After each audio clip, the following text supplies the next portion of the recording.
के बीच 2l दूरी पर बिंदु ए व बी बीच स्थित है, जिसमें एक बिंदु ए के सिरे पे माइनस की ओमें तथा बिंदु बी के सिरे पे प्लस की ओमें दिया जाता है। इन दोनों का मध्य बिंदु क्या है? ओ है। ओ से बी के बीच की दूरी बेटा एल है तथा ए से ओ के बीच की दूरी भी एल है। अब बेटा ओ से स्मॉल आर दूरी पर एक बिंदु पी है, जहाँ पे मुझे वैद्युत क्षेत्र की तीव्रता निकालना है। क्या निकालना? वैद्युत क्षेत्र की तीव्रता। तब हम देखो क्या करेंगे, तब कूलाम के नियम से करेंगे बेटा। किसके नियम से? कूलाम के नियम से। कूलाम के नियम से बेटा, कूलाम के नियम से करेंगे तो क्या होता है? E1 = 1/4 pi epsilon not into के इंटू क्यू अपान बेटा क्या हो जाएगा? R माइनस एल का होल स्क्वायर। ये होगा बेटा बिंदु P से B की ओर। किसकी ओर होगा? बिंदु B से P की ओर होगा, P की ओर। अब दूसरा अगर नैना हम बात करेंगे, E2 बराबर बेटा 1/4 pi epsilon not into q upon नैना क्या होगा? R प्लस एल का होल स्क्वायर।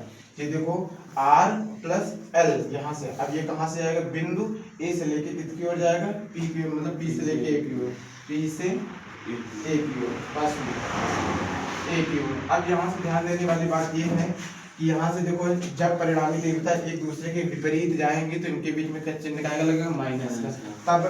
तब परिणामी तीव्रता E बराबर क्या होगा बेटा? E1 माइनस का वासु E2। E1 की वैल्यू देखो, आपको पता है 1/4 पाई एप्सिलॉन नॉट के इंटू क्यू अपान R माइनस एल का होल स्क्वायर, माइनस E2 की वैल्यू 1 अपान बेटा क्या हो जाएगा? 1/4 पाई एप्सिलॉन नॉट के इंटू क्यू अपान R प्लस एल का होल स्क्वायर। अब देखो यहाँ से क्यू अपान 4 पाई रहना, एप्सिलॉन नॉट उसे ले लो कॉमन में, यहाँ क्या बचेगा बेटा? 1/r माइनस एल का whole square minus 1/r plus L का होल स्क्वायर। ये तो बनेगा। अब यहाँ से देखो बेटा Q/4 पाई एप्सिलॉन नॉट के, अब यहाँ देखो क्रॉस मल्टीप्लाई कराएंगे, वास्तव में क्या बन जाएगा? r प्लस एल का whole square minus r minus L का होल स्क्वायर। बेटा देखो एक ब्रैकेट में घटा के लिखा है, ब्रैकेट में जोड़ के बनेगा क्या? a square minus b square का होल स्क्वायर। यहाँ तक किसी कोई समस्या नहीं है। अब देखो इसी को हम लिख सकते हैं बेटा Q/4 पाई एप्सिलॉन नॉट के बेटा इंटू, इसको खोलो, a square plus b square plus 2ab है ना, और यहाँ पे माइनस करेंगे तो r स्क्वायर प्लस यहाँ माइनस एल स्क्वायर और प्लस का 2rl। अब ये कहोगे सर ये प्लस माइनस क्यों हो गया? क्योंकि बेटा ब्रेकर से पहले चिन्ह लगे होंगे तो ब्रेकर के अंदर के चिन्ह क्या हो जाएंगे? वास्तु बदल जाएंगे। तो r स्क्वायर से r स्क्वायर, एल स्क्वायर से एल स्क्वायर कैंसिल, इसमें इसको जोड़ोगे कितना हो जाएगा बेटा?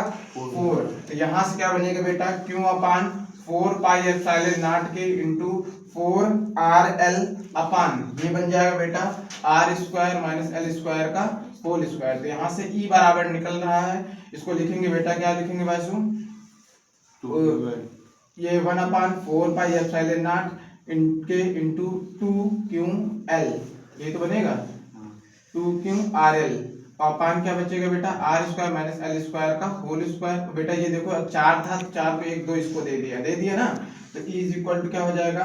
1/4 pi epsilon not into 2ql into r अपान बेटा हो जाएगा r square minus L square का होल स्क्वायर। अब यहाँ से आपको पता है सर P बराबर क्या होता है ना? 2ql होता है। जहाँ पे 2ql है बेटा, इसके प्लेस पे हम क्या लिखेंगे? P is equal to 1/4 pi epsilon naught बेटा k। यहाँ पे निर्वात वायु के लिए k का मान कितना होता है? 1 होता है। तो यहाँ पे k की जगह पे 1 लिख देंगे, 1 लिखो चाहे ना लिखो। 2 इंटू यहाँ से हो जाएगा P इंटू r अपान r square minus L square का होल स्क्वायर। अब बेटा r स्क्वायर की तुलना में l को क्या मान लेंगे? नगण्य। r की तुलना में l को नगण्य मान लेंगे।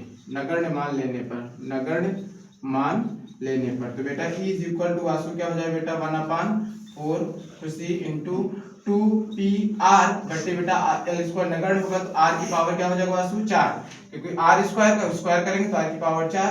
तो यहाँ से बनेगा E is equal to 1/4 pi epsilon not into 2pr बटे नैना r इंटू r का क्यूब, r से r कैंसिल, तो E इज इक्वल टू बेटा आ जाएगा 1/4 pi epsilon not into 2p upon r cube. यही वैद्युत क्षेत्र की तीव्रता की कौन सी स्थिति है? अच्छी स्थिति या अनुदैर्ध्य स्थिति। इसे बोलते हैं कौन सी स्थिति? tan स्थिति, अच्छी स्थिति भी कहते हैं। ठीक, अच्छी स्थिति नोट कर लीजिए।